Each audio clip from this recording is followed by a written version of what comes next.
7장 9절 벡터 공간, 내적 공간, 그리고 선형 변환에 대해서 공부하도록 하겠습니다. 우리는 앞에서 벡터 공간이라는 용어를 학습한 적이 있었습니다. 우리는 어떤 두 벡터에 대해서 덧셈이 정의가 되고, 그리고 그 벡터에다 스칼라 곱셈이 정의되며 덧셈에 대한 네 가지 공리, 그리고 스칼라 곱셈에 대한 네 가지 공리를 만족하게 될 때 그 집합을 우리는 벡터 공간이라 한다라는 것을 앞에서도 언급을 했었는데요. 앞에서 배웠던 이와 같은 벡터 공간을 우리가 이 절을 통해서 더 일반화시켜서 생각해 보려고 합니다. 자, 그러면 벡터 공간에 대한 정의 다시 한번 살펴보려고 합니다. 공집합이 아닌 어떤 집합 V가 있고요. 이 안에 여러 개의 원소들이 있다고 보고요. 그들이 각각 U, V, W라 보겠습니다. 이제 이 원소들 안에 더한 것도 다시 이 안에 들어있어야 되고요. 그리고 이 원소에 스칼라벨을 한 것도 다시 이 안에 들어있을 때 이 집합은 덧셈에 대해서 닫혀있고 스칼라 곱셈에 대해서도 닫혀있다라고 정의를 합니다. 자, 이렇게 어떤 공집합이 아닌 집합이 덧셈에 대해서 닫혀있고 스칼라 곱셈에 대해서 닫혀있다라고 가정했을 때 다음같이 덧셈에 대한 네 가지 공리를 만족하는지를 확인해 보겠습니다. 즉 U하고 V를 더한 것이 V하고 U를 더한 거랑 같은가 하는 것을 알아보겠습니다. 이것은 덧셈에 대해서 교환법칙이 성립한다라고 얘기를 하죠. 자, 그리고 세 개의 벡터 U, V, W가 있을 때 아무거나 먼저 계산해도 상관없는가 하는 것을 보겠습니다. 이 성질이 성립한다는 얘기는 결합법칙이 성립한다라는 뜻입니다. 그리고 우리는 덧셈에 대한 항동원이 존재하는가 하는 것을 알아보겠습니다. 이걸 만족하는 제로가 있다면 이 제로를 우리는 덧셈에 대한 항동원이다 라고 얘기를 합니다. 그리고 이와 같은 덧셈에 대한 항동원을 이용해서 우리는 U에다 뭘 더해서 덧셈에 대한 항동원이 나올까 하는 것을 알아보는데요. 그게 바로 마이너스 U죠. 이와 같은 마이너스 U를 U에 대한 덧셈에 대한 역원이다 라고 얘기를 합니다. 이렇게 교환법칙, 결합법칙, 항동원, 역원에 관한 것이 다 충족되는가 하는 것을 알아볼 것이고요.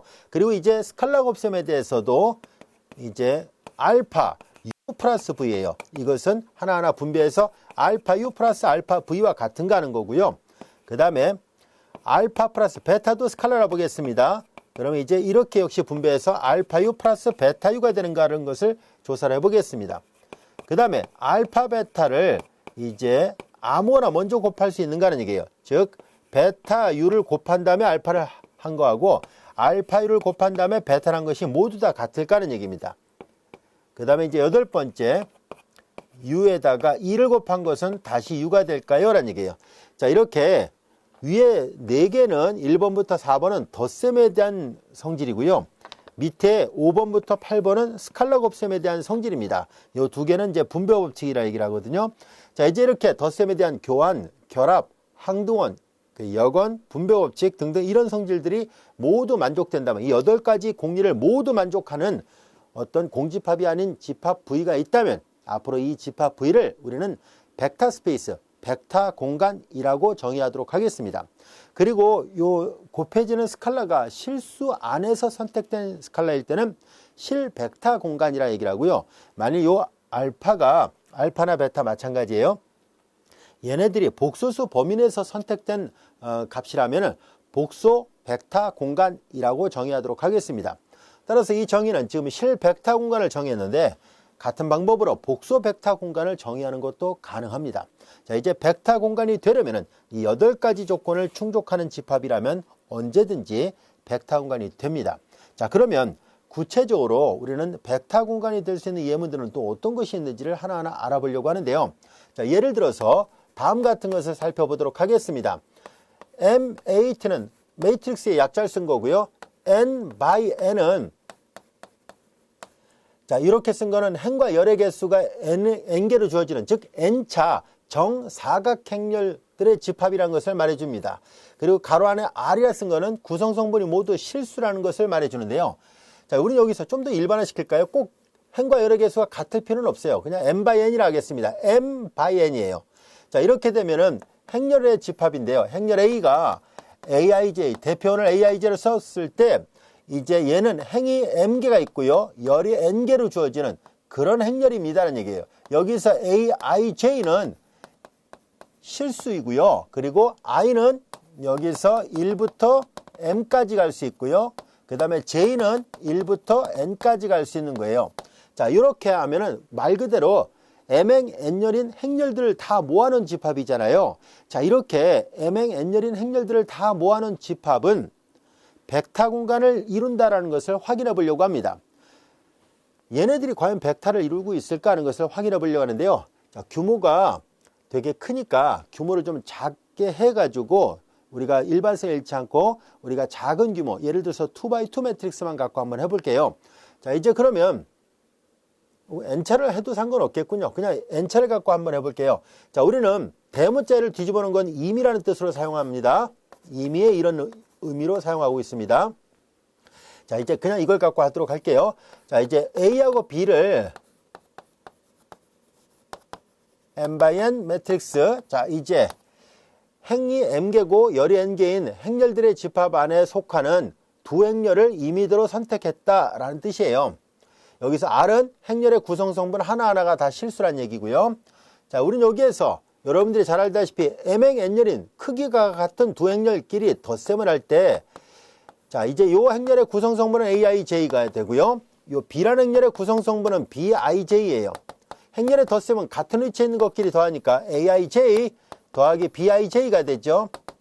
그리고 이제 이거 구성성분이 실수니까 실수 안에서는 교환이 가능하잖아요. 그래서 BIJ 더하기 AIJ가 가능하고요. 이것은 위에서 했던 것처럼 BIJ 더하기 AIJ 이렇게 쓰는 것이 가능하고요. 이게 행렬 B를 나타내고 이게 행렬 A가 되니까 결과적으로 자연스럽게 8가지 공류 중에 첫 번째 두 행렬의 합은 교환이 가능하다라는 것을 알게 됐습니다. 자, 같은 방법으로 이제 하나 더 있었더라 봅시다. C까지 있었더라 볼게요. A하고 B 그리고 C를 계산하려고 하는데요. 자, 여기 설명한 것처럼 이제 AIJ라는 이 행렬과 BIJ라는 행렬은 각각 A, B를 나타냅니다. 이 두 행렬을 먼저 더한 다음에 그리고 CIJ를 계산하려고 합니다. 그럼 위에서 설명한 것처럼 AIJ 더하기 BIJ가 되고요. 여기는 이제 CIJ가 됩니다. 얘네들은 이제 AIJ 더하기 BIJ 그리고 플러스 CIJ가 돼서 이렇게 돼요. 얘네 둘을 이제 먼저 계산하고 이렇게 했다는 얘기예요. 얘네 둘을 먼저 한 다음에 요 행렬을 더했어요 라는 의미예요. 자, 이제 우리는 여기에서 A, B, C가 모두 다 실수거든요. 그러니까 실수는 당연히 결합법칙이 성립하잖아요. 그래서 이렇게 쓰는 것이 가능합니다. CIJ, CIJ 그리고 이 두 개를 먼저 더할 수 있거든요. 그래서 얘네들은 다시 한번 쓰면은 AIJ 그리고 얘네들은 BIJ 그리고 CIJ 이 두 행렬을 먼저 더했다는 뜻이거든요. 얘가 행렬 A를 표현하는 경우고 이쪽이 바로 B, 여기가 C잖아요. 중괄호를 이제 괄호로 바꿔놓은 것 뿐이에요. 그래서 결합법칙 역시 성립한다는 것을 알 수 있습니다. 자, 이런 식으로 M행 N열인 행렬들의 집합에다가 하나하나 이 8가지 공리를 다 조사를 해보면 이런 식으로 증명이 가능하기 때문에 큰 어려움 없이 이 8가지 성질을 모두 다 증명할 수 있다는 것을 알 수 있습니다. 자, 3번 이후부터 증명하는 것은 거의 비슷한 패턴이기 때문에 생략하도록 하겠습니다. 자, 그래서 이렇게 행렬들로 이루어진 집합은 벡터 공간이 되는구나 라는 것을 알게 됐습니다. 그래서 우리는 처음에 이런 것만 벡터인 줄 알았는데 이제 우리는 벡터 공간이 이런 것들만 이루어진 것이 벡터 공간인 줄 알았는데 그렇지 않더라라는 것을 알게 됐어요. 그리고 한 가지 용어를 더 살펴보도록 할게요. 우리는 앞으로 벡터 공간 안에 있는 모든 원소를 통틀어서 벡터라고 말을 하도록 하겠습니다. 즉 벡터의 의미를 더 확대해서 적용하려고 합니다. 그래서 벡터 공간 안에 있는 모든 원소를 다 벡터라고 하니까 이제 조사를 해보니까 얘가 벡터 공간이었잖아요. 그러니까 벡터 공간 안에 원소, 즉 행렬들의 집합이 바로 벡터를 이루고 있으니까 이제 행렬 하나하나가 이제 벡터라고 말을 해도 무방하다라는 것을 알 수 있습니다. 처음 공부할 때는 이게 무슨 말이지 할 텐데요. 개념을 더 업그레이드해서 적용한 것뿐이에요. 국한적으로 적용했던 용어를 더 넓은 의미로 사용하겠다라는 뜻이에요. 아시겠죠? 그래서 벡터 공간의 구조가 바뀌면 그 예를 들어 지금은 행렬들의 집합이 벡타 공간인데 만약에 행렬들의 집합이 아니라 다른 집합이 또 벡타 공간의 8가지 조건을 만족하게 되면 그 집합도 벡타 공간이라 말을 할 거거든요. 그렇게 된다면 이제 요 벡타 공간의 원소가 벡타였던 것처럼 다른 집합의 원소도 당연히 벡타 공간이 맞았다면 그 벡타 공간의 원소도 다시 벡터라 말을 하겠습니다라는 얘기예요.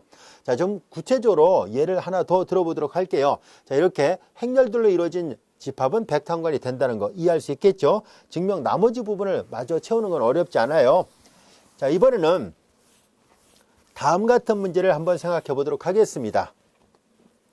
이런 기호는 책에는 저자가 사용하고 있지 않습니다만 다른 선형대 수학 교재를 여러분들이 이제 도서관 같은 데서 책을 참고해서 본다면은 많이 나타나는 기호 표기들이에요. 선생님이 만들어서 쓴 기호가 아니라 이미 선형대 수학 범위 안에서는 거의 그 고유명사화 시킨 그런 기호들이라 보면 돼요. 딱 이런 기호가 나오는 순간에 아, 행렬들의 집합이구나 라고 하고요. 저자에 따라서는 더 간결하게 이렇게 M 이렇게 써서 이렇게 쓰는 저자들도 있습니다. 그리고 이렇게요. 또 이제 구성성분이 실수란 거 뻔히 알면 이것만 쓰는 저자들도 있습니다. 그래서 이런 기호나 이런 기호는 다 M행 N열로 이루어진 행렬들의 집합이라는 의미로 사용하고 있습니다. 자, 이번에는 다음 같은 것을 한번 살펴보도록 하겠습니다. 이번에는 P, N 그리고 X 이렇게 써서 표시를 하도록 하죠. 책에 따라서는 PN 대괄호 X를 써서 표시하기도 하고요. 이렇게 소괄호를 써서 표시하기도 하는데요. 같이 혼용해서 사용하도록 하겠습니다. 자, PNX는 뭐냐면 P는 폴리노미알의 약자를 쓴 것뿐입니다. 얘는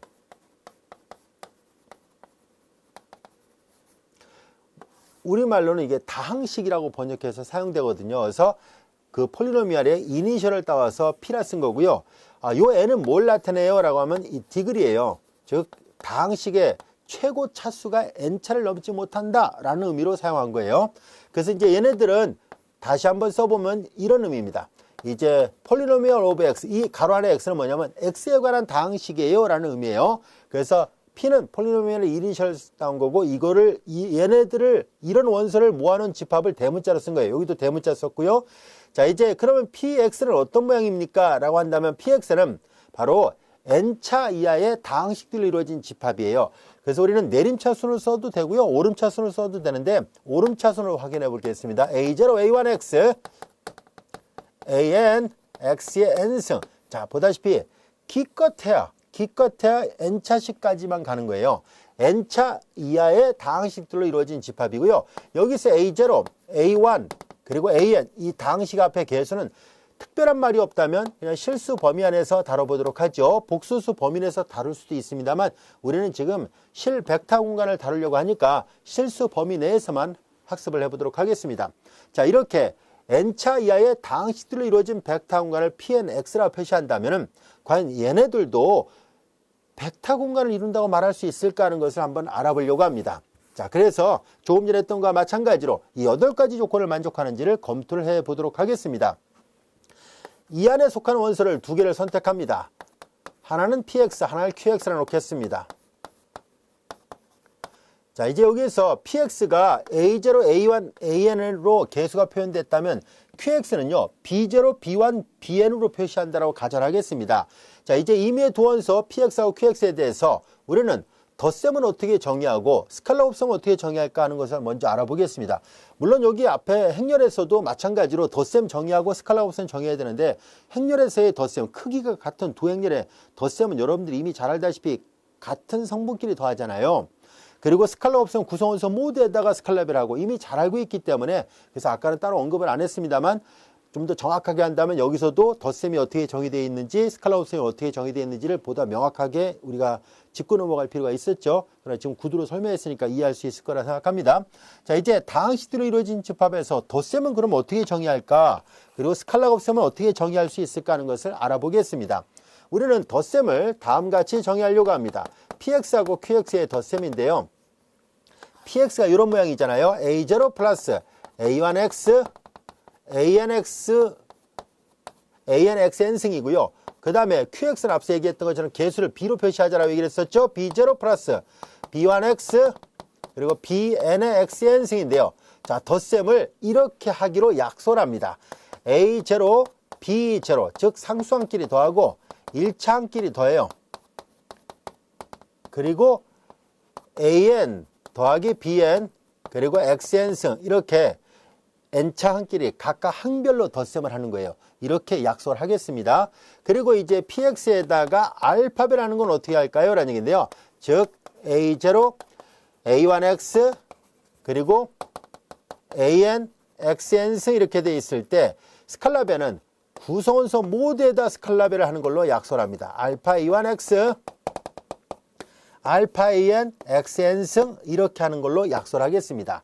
자, 이제 n차 이하의 다항식들로 이루어진 집합에 대해서 덧셈은 우리 상식적으로 쉽게 이해할 수 있게끔 이렇게 하고 스칼라 곱셈도 이렇게 약속을 했습니다. 이렇게 덧셈과 스칼라 곱셈을 약속하면은 바로 이 집합도 벡터 공간이 돼요 라는 것을 보일 수 있습니다.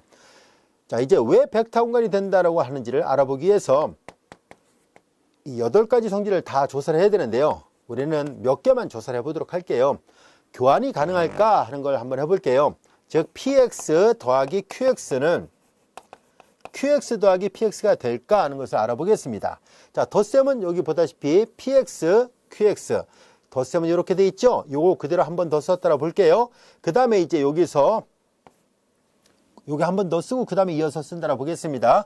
얘를 이렇게 어차피 얘네들은 실수잖아요. 실수는 덧셈에 대해서 교환이 가능하니까 b0, a0가 되고요. 역시 b1 플러스 a1x 이렇게 되고 그리고 bn, an 그리고 xn승입니다. 그리고 얘네들은 얘가 이렇게 되듯이 그럼 당연히 얘도 이렇게 될 수 있잖아요. 그래서 b0 플러스 그래서 bn의 xn승하고 플러스 a0 플러스 a1 쭉 가서 an의 xn승으로 이렇게 쓸 수 있고요. 얘가 바로 qx가 되고 뒤가 바로 px가 됩니다. 이게 가능하구나 라는 것을 알 수 있습니다. 그리고 나머지도 다 똑같은 방법으로 증명이 돼요. 어렵지 않습니다. 아주 쉽게 이렇게 해서 8가지 조건을 모두 충족한다는 것을 확인해 볼 수 있을 겁니다. 나머지는 생략할게요. 자, 그러다 보니까 자연스럽게 그럼 얘도 벡터 공간이구나. 얘도 벡터 공간이었는데 그 벡터 공간의 원소는 벡터라고 얘기를 했었으니까 이 벡터 공간의 원소인 얘가 벡터였다면 즉 행렬들 각각이 벡터였다면 이제 n차 이하의 다항식들의 집합도 벡터가 되는구나 라는 것을 알게 됐어요. 벡터 공간 안의 원소는 전부 다 벡터라 얘기를 한다라고 얘기를 했었잖아요. 자, 이제 그렇다면 이렇게 우리는 벡터 공간이 될 수 있는 게 다양하게 있구나 라는 것을 알 수 있습니다. 이제 조금 더 다양한 벡터 공간이 될 수 있는 예문들을 하나하나 더 우리가 공부를 해가면서 확인해 보기로 하고요. 우리는 앞에서 벡터 공간이라면은 기저라는 말 그리고 차원이라는 말을 공부한 적이 있었죠. 즉 기저라는 얘기는 1차 독립이 돼야 되고요. 그리고 이 기저를 이루고 있는 원소들 사이사이가 각각이 전부 다 독립이고 그 벡터들의 1차 결합으로 전체 집합 안에 있는 모든 원소를 생성할 수 있어야 돼요. 즉 기저가 되려면 2가지 조건을 만족해야 돼요. 그 원소 하나하나가 다 독립이어야 되고요. 서로 간에 독립이어야 되고요. 서로 간의 독립입니다. 그리고 그들끼리 1차 결합으로 전체 집합 안에 있는 모든 원소를 생성할 수 있어야 돼요. 그러면 그 부분 집합을 우리는 주어진 벡터 공간의 기저라고 얘기를 하고요. 기저를 이루고 있는 원소의 개수를 세어봅니다.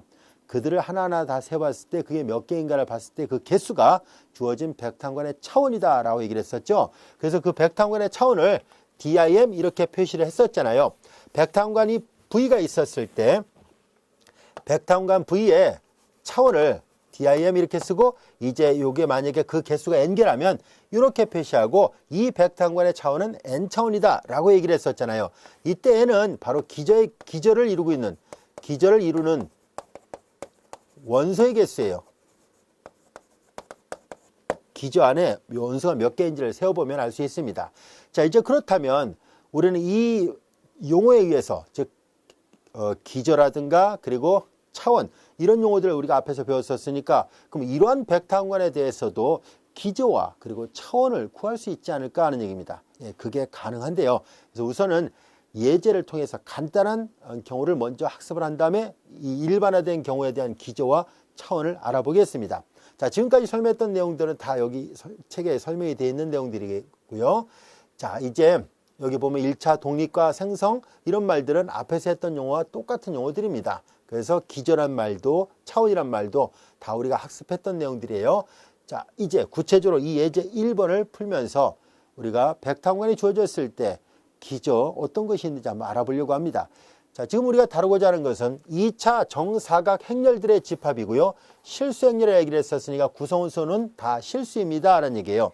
그래서 조금 전에 썼던 저 기호 표기대로 한다면 이런 말이라는 것을 알 수 있어요. 2x2고요. 구성 성분이 모두 다 실수가 되어 있는 행렬들로 이루어진 집합이에요. 이 집합은 바로 실벡터 공간을 형성하는데요. 이게 벡터 공간이 된다는 것은 이미 증명을 했어요. 그런데 우리는 이 벡터 공간의 차원이 왜 4차원일까 하는 것을 알아보려고 합니다. 얘네들은 구성 원소가 하나하나 원소를 다 써서 표시한다면 이렇게 A, B, C, D 이렇게 되어 있습니다. 여기서 A, B, C, D는 실수라 얘기를 했었으니까 이거거든요. 2차 정사각형 행렬들로 이루어진 집합의 차원은 4차원이라는 것을 확인해 보려고 합니다. 자, 차원이 4차원이라는 것은 기저로 이루는 원소의 개수가 4개가 있어야 된다라는 뜻이잖아요. 정말로 그런지를 한번 살펴보도록 하겠습니다. 우리는 베이시스 약자를 써서 스크립트 B를 써서 표시를 해보겠습니다. 우리는 다음 같은 4개의 행렬을 선택을 해보겠습니다. 우리는 여기 A를 1, 나머지를 0으로, 그리고 B를 1, 나머지를 0으로, C를 1, 나머지를 0으로, 그리고 D를 1, 나머지를 0으로 하는 이런 행렬들의 집합을 생각해 보려고 합니다. 자, 이런 B라는 집합은 당연히 2차 정사각형 행렬들로 이루어진 집합의 부분 집합입니다. 우리는 이제 얘네들의 1차 결합으로 이 안에 있는 모든 원소가 다 만들어지는지, 즉 생성은 되는지, 그리고 얘네들이 서로 독립인지를 조사를 해보도록 하겠습니다. 이 두 가지 조건을 만족해야만 얘가 기저라고 말할 수 있고요. 그리고 얘가 기저가 되었을 때 한해서 원소의 개수가 곧 차원이 됩니다. 자, 이제 우리가 보이고자 하는 것은 결론적으로 얘네들이 기저가 맞다는 것을 보일 생각입니다. 그래서 기저를 잇는 원소의 개수가 4개이기 때문에 얘 차원은 4차원이 맞다라고 결론을 내릴 생각입니다. 즉 앞에서 기호 표기한 것처럼 디멘션, 매트릭스 2x2잖아요. 2차 정사각형 행렬들로 이루어진 벡터 공간의 차원은 4차원이다 라고 말을 할 생각인데요. 이런 결론을 내리려면 얘가 기저가 맞다는 것을 보여야 돼요. 자, 이제 기저임을 보이기 위해서는 두 가지를 보여야 돼요. 독립과 생성입니다. 먼저 독립부터 보이도록 하겠습니다. 독립이 되려면 우리 앞에서 배웠었죠. 자, 이제 n개의 벡터가 독립이 된다는 얘기는 이 n개의 벡터들의 1차 결합을 0이라 놓고 풀었을 때 앞에 개수가 전부 다 0밖에 나올 게 없다.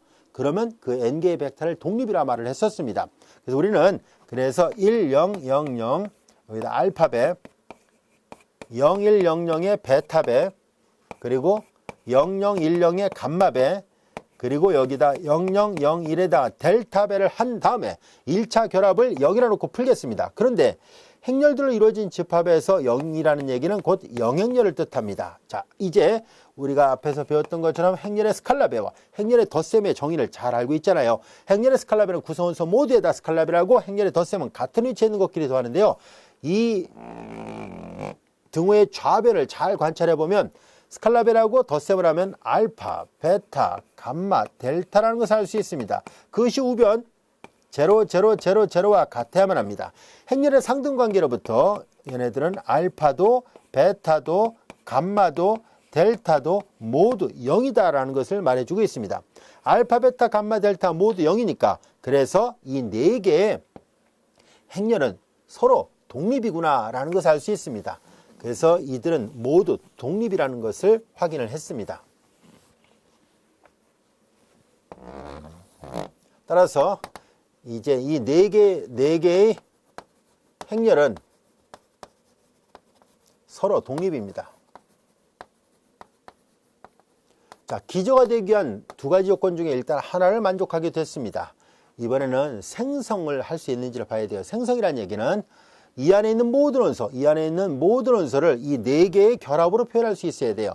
자, 그러면 임의대로 행렬을 하나 선택합니다. A, B, C, D를 이렇게 2차 정사각행렬들의 집합에서 선택을 합니다. 임의대로 이 안에서 뽑았다는 얘기예요. 임의 원소에 대하여 우리는 이 임의로 선택한 이 원소가 요 4개의 원소들이 1차 결합으로 표현할 수 있을까 하는 것을 알아보려고 합니다. 1000, 0100, 0010, 그리고 0001 이렇게 할 수 있을까요? 라는 얘기예요. 자, 그런데 아주 쉽게 1차 결합을 만들 수 있다는 것을 알 수 있습니다. 왜냐하면 이 행렬에다 A를 곱하고 이 행렬에다 B를 곱하고 이 행렬에다 C를 이 행렬에다 D를 곱하게 되면 자연스럽게 이들의 결합으로 얘가 표현됐죠. 행렬의 스칼라베와 행렬의 덧셈을 보면 알 수 있죠. 따라서 이거이므로 이 4개의 행렬들의 1차 결합으로 이 집합 안에 있는 모든 원소를 다 만들 수 있으니까 4개의 행렬들로 생성이 됩니다. 그래서 우리는 이걸 이렇게 표시합시다. 자, 이제 2x2 행렬들의 집합을 이 4개의 행렬들로 생성이 돼요.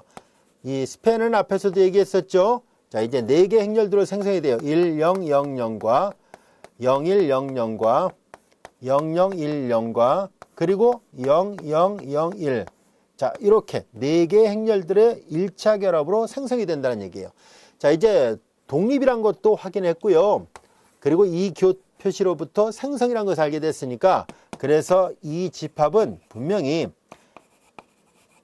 2차 정사각형 행렬들의 집합의 부분 집합이었던 이 B라는 집합은 이 B라는 집합은 이 벡터 공간에 얘가 벡터 공간이라는 건 이미 앞에서 확인했어요. 이거의 특수한 경우잖아요. 이거의 기저가 맞다라는 것을 알게 됐습니다. 베이시스가 됩니다. 기저를 이루고 있는 원소의 개수가 4개니까 그래서 이렇게 차원은 4차원이 맞아요 라는 얘기예요. 자, 그래서 4차원의 실벡터 공간을 형성하고 있다는 것을 알게 됐고요. 기저를 이루고 있는 얘는 여기 나와 있는 요거예요. 여기 보다시피 이걸 B11, 12, 21, 22라고 표시한 것 뿐입니다.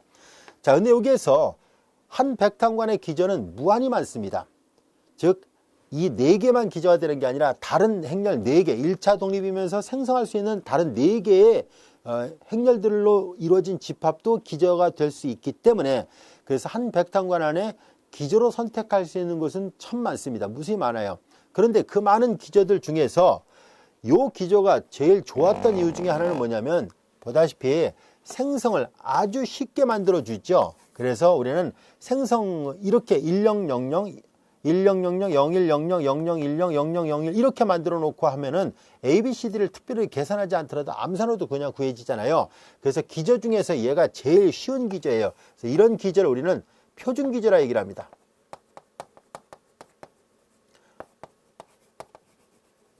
스탠다드 베이시스랍니다.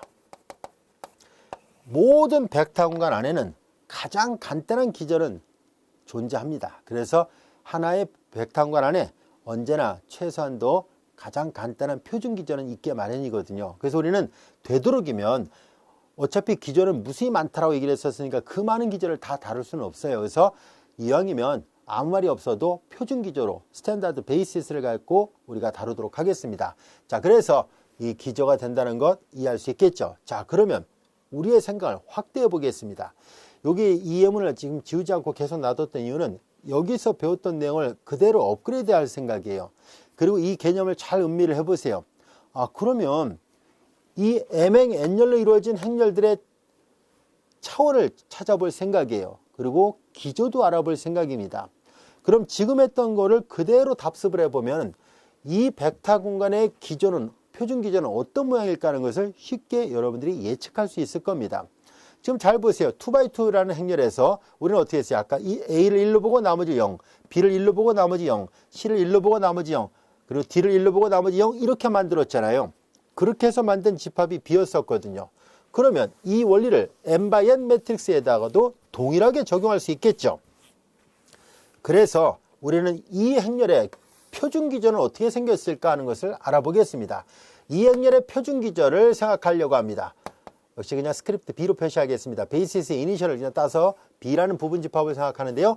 자, 이제 이 행렬은 규모가 n×n입니다. 그런데 우리는 어떻게 만들면 되죠? 자, 이게 원래 이 행렬은 A11, 12, 13 쭉 가서 1n, 21, 22, 23, 2n 쭉 가서 Mn, AM1, AM2, M3 쭉 가서 AMN 이렇게 돼 있을 거 아닙니까? 근데 조금 전에 만든 것처럼 하나를 1로 보고 나머지 0, 하나를 1로 보고 나머지 0, 하나를 1로 보고 나머지 0 이렇게 할 수 있었다면 여기도 그렇게 하면 되죠. 얘를 1, 나머지 다 0이라 보면 되겠군요.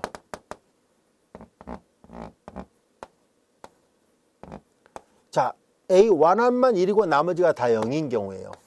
그럼 마찬가지로 이번에는 A12만 1이고 나머지가 다 0인 경우에요.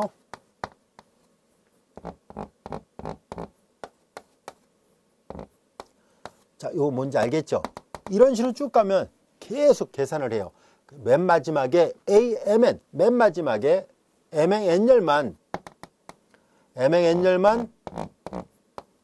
1이고 얘만 1이고 나머지가 다 제로가 되는 이렇게 되는 행렬들을 하나씩 다 찾을 수 있겠죠.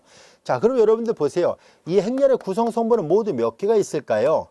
가로가 m개, 세로가 n개니까 이 행렬의 구성 성분 안에는 정확하게 m 곱하기 n개, 말 그대로 이건 여기서 이건 곱셈이 아니에요. 행렬의 크기를 나타낼 때는 m by n이라고 얘기를 하거든요. 그런데 우리는 지금 그냥 문자니까 그냥 두 개 곱해 놓을게요. mn개의 원소가 있어요. mn개, 이 행렬 안에는 mn개의 성분이 있습니다. 그렇기 때문에 우리는 이렇게 하나가 1이고 나머지가 0, 하나가 1이고 나머지가 0인 것이 모두 몇 개가 있을지를 금방 알 수 있죠. 이 개수가 바로 mn개입니다. 이해할 수 있겠죠? 그리고 얘네들이 조금 전에 했던 것처럼 여기다 알파벳, 베타벳, 감마벳 쭉 해서 다 더해서 0이라 놓고 풀면 결과적으로 여기 각각이 다 영행렬이 될 때만 영행렬이 되니까 앞에 개수가 다 0밖에 나올 게 없어요. 얘네들처럼. 그래서 독립입니다. 얘네들은. 그리고 이제 n열로 주어지는 행렬을 아무거나 하나 선택을 해요. 그럼 여기다가 A11배하고 여기다 A12배하고 여기다 AMN배를 해서 결합하면 그 행렬을 만들 수 있잖아요. 그래서 생성도 됩니다. 그래서 이런 모양의 집합이 기저가 되는구나 라는 것을 알 수 있고요. 바로 앞에서 얘기했던 것처럼 n열로 이루어진 행렬들의 집합은 표준 기저가 이런 모양입니다. 그러면 이제 차원은 몇 차원인지 알 수 있겠죠. 기저를 이루고 있는 원소의 개수는 mn개가 있으니까 m 곱하기 n개가 있으니까 mn 차원입니다. 이제 앞으로 행렬들로 이루어진 벡터항간의 차원을 구하는 것은 아주 쉽습니다. 만일 행렬이 특별한 조건이 있다면 그 조건을 마저 조사를 해야 되지만 아무 조건 없이 그냥 행렬들로 이루어진 벡터항간이라면 이렇게 2차 정사각형 행렬들의 집합은 2 곱하기니까 4지요. 그래서 4차원이에요. 그리고 mn열로 이루어진 행렬들의 집합은 m 곱하기 n을 해버립니다. 그래서 그러면 그게 곧 그 행렬의 차원입니다. 행렬에 만약에 이제 뭐 대칭 행렬일 조건, 교대 행렬일 조건 이런 게 있다면 거기에 맞춰서 계산해야 됩니다. 그런 조건이 없었다면 단순하게 이것만 보고도 차원을 알 수 있고요. 표준 기저는 아주 쉽게 여러분들이 찾을 수 있다는 것을 알 수 있습니다. 여기까지 알 수 있겠죠? 자, 그러면 이 질문에 대한 답을 얻을 수 있었을 겁니다. 이건 아까 설명했어요. 유일하게 표현된다는 건 생성된다는 얘기였었고요. 자, 이제 m by n 매트릭스는 mn 차원의 벡터항간을 형성하는 것을 이제 이해할 수 있겠죠. m by n 매트릭스로 일반화된 것은 mn 차원이었습니다라는 것을 여러분들이 이제 확인할 수 있게 됐습니다. 자, 이어서 이제 그러면 행렬에 어떤 조건을 부여를 해보려고 합니다. 조금 전에는 그냥 2차 정사각형렬 전체 집합, mn 행렬 전체 집합이었다면 이제는 조건이 있어요. 반대체 행렬은 교대 행렬이라고도 얘기를 하죠. A 트랜스포즈가 마이너스 A와 같은 행렬을 말합니다. 3차의 반대체 행렬의 벡터항간의 차원은 몇 차원일까? 그리고 기존은 어떻게 생겼을까 하는 얘기예요. 자, 그럼 저 예문을 한번 풀어보도록 하겠습니다. 자, 우리는 저 집합을 V라 놓겠습니다. 근데 3차 정사각형렬이면서 3x3잖아요. 3x3인데 반대체 행렬이라고 얘기를 했어요. 반대체 행렬이 갖고 있는 특징은 주 대각 성분이 다 0으로 돼 있어야 되고 마주보는 게 다 부호가 반대로 돼 있어야 돼요. 대체 행렬은 주대각선이 어떤 값이 오더라도 상관없고요. 마주보는 게 같으면 돼요. 그러나 반대체 행렬은 주대각선이 무조건 0으로 와야 돼요.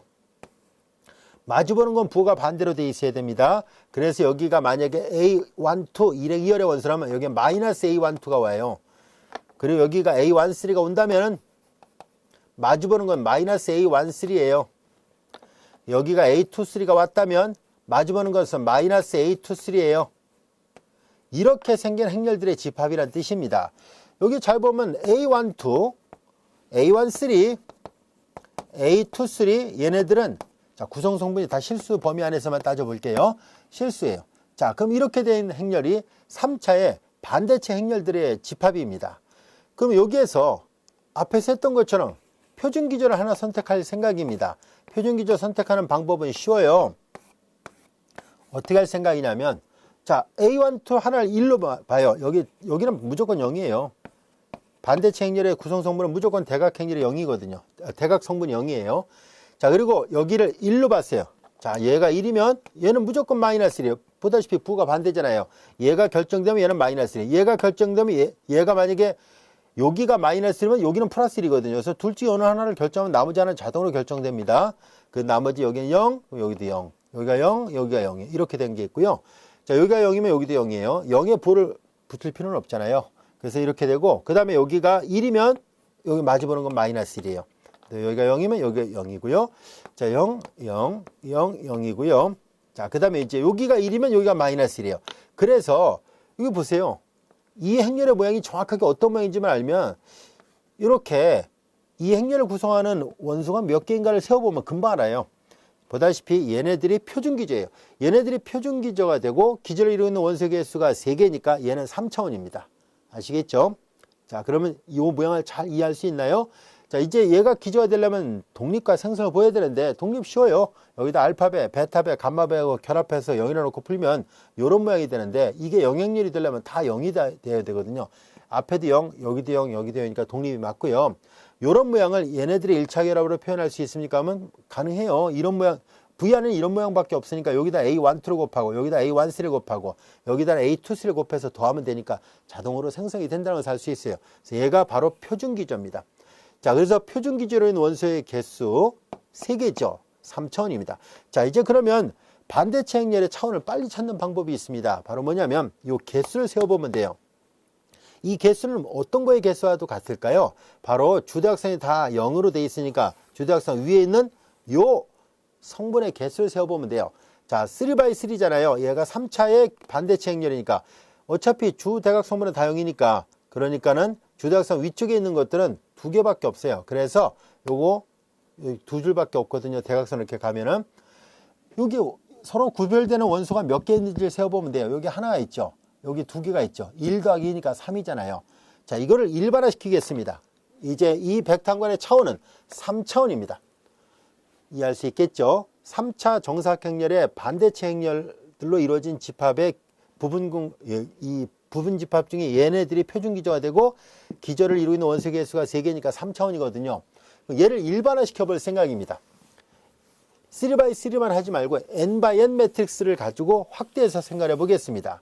이제 더 일반화 시켜서 n차 정사각형 행렬이에요. n차 정사각형 행렬이 반대층이면 어떻게 될까요? 여기가 다 0이잖아요. 그리고 여기가 A12면 여기도 마이너스 A12 이런 식이에요. A13면 마이너스 A13 이렇게 됐죠. 여기가 A1n이면 마주보는 건 여기 마이너스 A1n입니다. 자, 그럼 이제 여기도 다 마주보는 게 이렇게 2, 3라면은 마이너스 A23가 돼요. 자, 이런 식이에요. 여긴 0이 될 것이고, 자, 이렇게 돼 있습니다. 그러면 쭉 와서 여기는 뭐가 되어 있을까요? 여기는 A, n-1, 자, n-1번째, 그리고 여기는 n이죠. 그럼 마주보는 게 같으니까 마이너스 A, n-1 행 n열이에요. 이런 모양입니다. 여기에서 A12부터 A1, n-1, n은 모두 실수예요. 자, 우리의 관심은 이게 몇 개가 있을까를 이제 생각해 보면 되죠. 얘를 유추해 보면 돼요. n차 정사각행렬이니까 이게 전체가 n/n인데요. 여기 보다시피 반대체 행렬은 이 주대각선이 다 0이에요. 이미 여기가 0이니까 요 위에 블록만 생각해 보면 돼요. 요 위에 블록을 생각해 보면, 자, 여기 원소가 1개, 요 위에는 2개가 있겠군요. 그 위에는 3개가 있을 것이고, 맨 위에는 몇 개가 있을까요? 이게 n차니까 모두 열이 n개가 있는데 그 중에 일행 1열의 원소가 0으로 되어 있으니까 0이 아닌 원소는 정확하게 n-1개가 있습니다. 그래서 이 개수를 다 세어보면 그게 곧 차원과 같다고 얘기를 했었으니까 1개, 2개, 3개, n-1이니까 결과적으로 반대체 행렬의 차원은 1 더하기 2 더하기 3 그리고 n-1이에요. 자, 반대체 행렬로 이루어진 백탄관의 차원입니다. 이것은 여러분들이 잘 알다시피 2분의 자, 이거 항수는 n-1개잖아요. 여러분들 잘 알다시피 자연수 1부터 n까지 합은 2분의 n 그리고 n 플러스 1이잖아요. 예, 됐죠? 여기도 그렇게 계산하려고 합니다. 그래서 이거 2분의 주어진 시간, 이거 항의 개수가 n개 있을 때 이렇게 됐다면 여기는 n-1개예요. n-1 그리고 맨 앞과 맨 뒤를 더한 거잖아요. n-1과 1을 더하니까 n이에요. 이것이 이거 n- 곱하기 n이에요. 2분의 n- 곱하기 n. 이것이 반대체 행렬로 이루어진 백타운간의 차원을 구하는 공식입니다. 잘 기억해 두세요.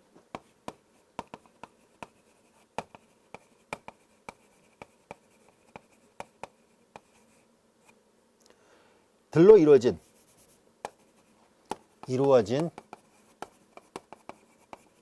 벡터 공간의 차원입니다. 자, 그럼 선생님이 퀴즈를 하나 낼게요. 반대체 행렬이 아니라 대체 행렬이면 어떻게 될까요? n차 정사각 행렬들로 이루어진 집합 중에서 대칭이 되면은, 대칭일 땐 주대각선 성분이 0이 아니에요. 여기 A1은 2, 3, 3, NN이 있고요. 마주보는 건 다 같으니까 부는 여기다 똑같이 부어요. 이게 결정되면 얘가 결정되죠. 자, 그런 관점에서 볼 때 그러면은 대체 행렬도 여러분들이 생각해 볼 수 있을 겁니다. 대체 행렬들로 이루어진 집합 어떤 것이 있는지 볼게요. 자, 이제 이번에는 대체 행렬이라면 여기가 A11, A22, ANN인데요. 여기가 1, 2면 얘가 1, 2가 돼요. 1, 3, 1, 3, 2, 3, 2, 3 이렇게 되잖아요. 여기가 1N이면 마주보는 건 여기가 A1N이에요. 자, 이런 식으로 되어 있습니다. 그러면 이제 A11부터 ANN까지는 모두 구성성분의 실수인데요. 이게 도대체 몇 개가 있을까 하는 것을 세워보려고 합니다. 여기 잘 보면 얘가 결정되면 얘는 자동으로 결정되니까 결과적으로 주 대각선의 성분은 이제 다 0이 아니니까 얘네들이 다 다른 원소가 나올 수 있잖아요. 이렇게 주 대각선 성분까지 포함해서 상삼각의 모양을 만들어요. 그럼 이제 마주보는 게 이게 같으니까, 마주보는 게 같으니까 얘가 결정되면 얘가 결정되니까 서로 구별되는 원소를 셀 때 얘네들만 세면 돼요. 그래서 맨 밑에부터 계산합니다. 이게 n/n이잖아요. 맨 밑에 1개, 그 다음에는 2개가 있겠죠. 그 다음에는 3개가 있을 거예요. 지금 4개 쭉 가서 맨 위는 몇 개 있을까요? 아까와는 다르죠. 아까는 반대칭 여기가 0이었는데 여기는 이제 그게 아니잖아요. 1부터 1, 2에서 1n까지 모두 n개가 있습니다. 그래서 얘네들 1, 2, 3, n. 그래서 조금 전에 했던 반대체 행렬의 차원은 이렇게 되어 있었습니다. 반대체 행렬들로 이루어진 백타원의 차원은 2분의 n-1 n이었다면 이건 이제 부여하리라 하겠습니다. 얘는 대체 행렬들로 이루어진 백타원관이에요. 대칭으로 만들어진 거예요. 그래서 대체 행렬들로 이루어진 백타원관의 차원은 편의상 부여하리라 하겠습니다. 개수를 세워보면 된다 그랬었죠. 1, 2, 그래서 n이잖아요. 그래서 2분의 n 플러스 1이 됩니다. 여기까지 할 수 있겠죠. 그래서 이게 대체 행렬들로 이루어진 백타원관의 차원이고, 그리고 얘가 반대체 행렬들로 이루어진 백타원관의 차원이에요. 자, 그런 관점에서 아까 이게 3차원이었었죠. 여기다 대입을 해보세요. n 대신에 3을 대입해요. 2분의 3에서 1 빼니까 2, 3이었으니까 약분하니까 3. 따로 계산하지 않더라도 이렇게 바로 차원은 금방 구할 수 있습니다. 아시겠죠? 잘 익혀두세요. 자, 이제 그러면 예제 2번 바로 이런 거예요. 자, 우리는 여기는 지금 n차 이하의 다항식들로 이루어진 백타원관에 대해서 생각했는데요. 이거 좀 지워볼게요. 우리는 여기에서 조금 전에 했던 것과 비슷하게 행렬들로 이루어진 백타원관에 대해서 우리가 기저를 생각했던 것처럼 이제 다항식들로 이루어진 백타원관에서도 기저를 생각해 보려고 합니다. 자, 요 예제 2번은 2차 이하의 다항식들로 이루어진 백타원관이에요. 일단 이 예제 2번을 먼저 한 다음에 일반화시켜서 n차 이하의 다항식들로 이루어진 백타원관으로 업그레이드해서 살펴보겠습니다. 자, 그러면 얘는 2차 이하의 다항식들로 이루어진 집합이니까 이런 모양입니다. A0 플러스 A1X 플러스 A2X의 제곱이고요. A0, A1, A2는 실수입니다. 우리는 여기에서 얘가 백타원관이 된다는 것은 조금 전에 이걸로 설명했어요. 이거의 특수한 경우니까 당연히 얘도 백타원관이 됩니다. 이제 우리는 기저를 찾을 생각이에요. 그래서 우리는 기저 중에서 앞서도 얘기했던 것처럼 표준 기저를 선택하려고 합니다. 그리고 기저는 단순한 집합이 아니에요. 항상 순서가 들어있어요. 그래서 순서를 딱 정해놔야 되는데 이 순서는 아무나 막 흔들어 놓으면 안 돼요. 흩어 놓으면 안 돼요. 항상 정해져 있어요.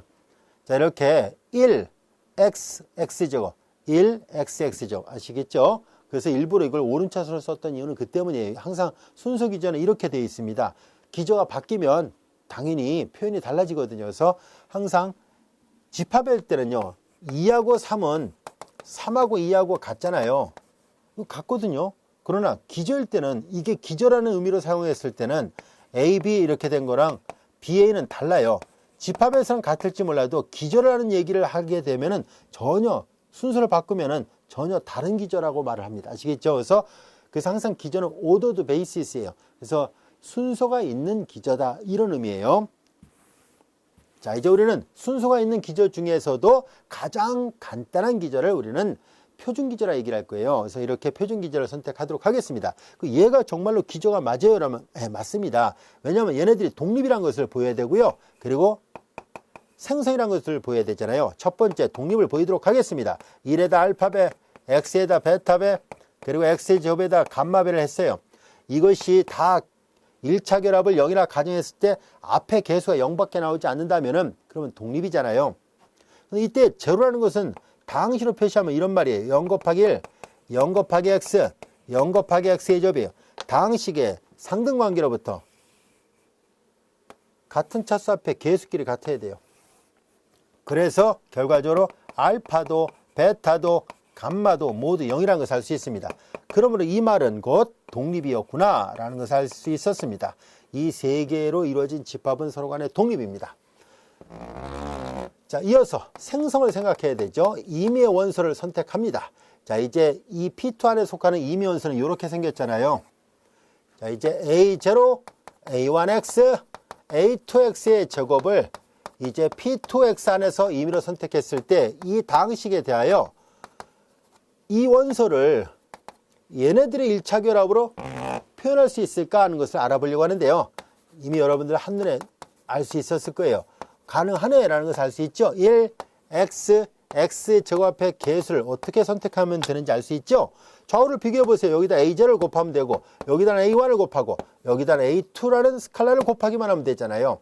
그래서 이렇게 생성이 됐습니다. 이거이므로 이제 P2X 안에 있는 모든 원소가 이 세 개의 원소들의 1차 결합으로 항상 만들어지니까 생성됐다라는 것을 나타내려고 합니다. 이렇게 돼요.